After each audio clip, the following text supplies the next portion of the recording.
Hello, I'm Rob, Managing Director here at Scout. And I'm Claire, a Director here at Scout.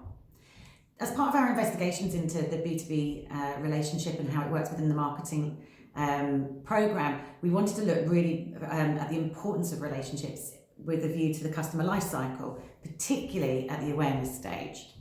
Yeah, what was really interesting in the research was that 95% of respondents said awareness, as in the first stage of marketing communication, is where relationships are really forged, and that's the most important point in the process.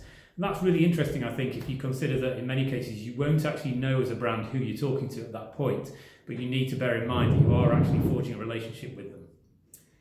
And whilst awareness is obviously key from those stats, actually there are issues at all of the stages of the customer life cycle. If we looked at interaction, which we typically class as kind of the second stage, actually a quarter of our respondents felt that they were just generally selling too hard at that point to be able to maintain those relationships.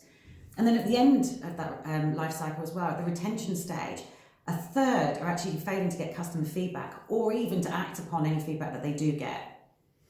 Yeah, I mean, what was also interesting is that a third of respondents said that they didn't have any formal advocacy program in place with their customers, and they weren't really doing anything to communicate specifically to their existing customer base.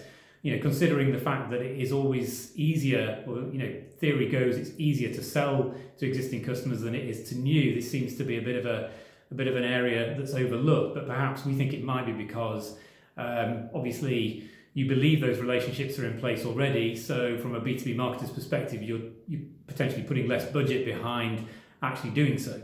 And in fact, really, the one thing it does demonstrate to all of us is that relationships clearly start much, much earlier than perhaps we even believe. You're influencing and making people think that they're in a relationship with you without you even knowing.